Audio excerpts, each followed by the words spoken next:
YouTube! What's going on?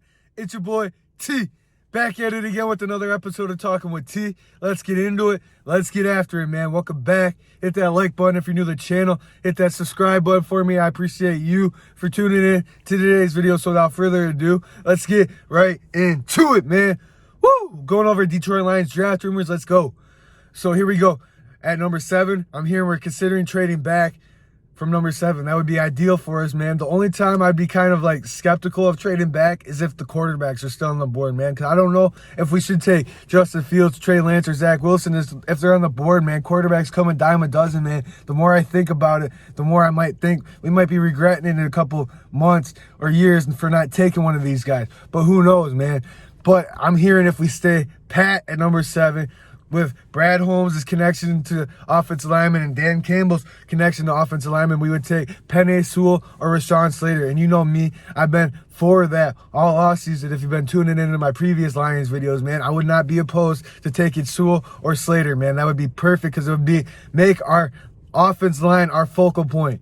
And if you've been a fan as long as I have, the Lions' offensive line has always been below average. We've not had a decent running game in forever.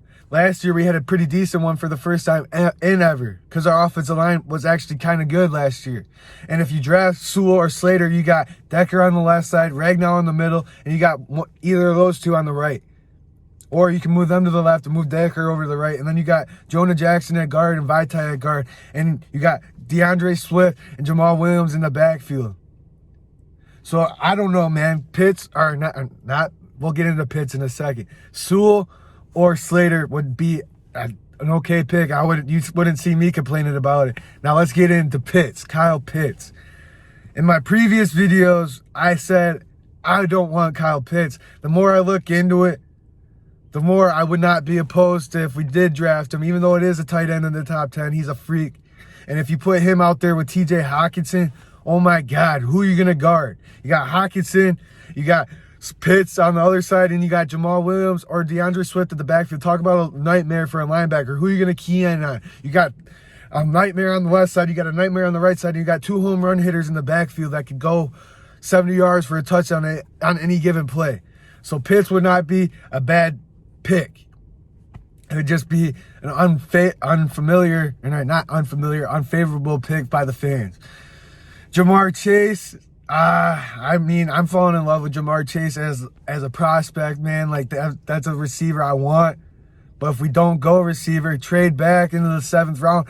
If we trade back, you better go defense. Because if you could trade back into the teams, you got some defensive studs right there. You got Caleb Farley, Patrick Surtain, J.C. Horn, Kwity Paye, Jalen Phillips. You got safeties right there. You got the linebackers, Parsons, Jock from Notre Dame, man. So if you trade back, these are all ideal situations for the Lions, man. You would have to be really bad at your job to F up this draft for the Lions, man. Brad Holmes, I have complete faith in what you decide to do for the Lions pick with the number 7. But the way it's looking right now, you could go any way, and I would not be upset right now. It's your boy T signing out. I appreciate you for tuning in to today's video. Hit that like button, hit that subscribe button, and I'll see you in the next video, man.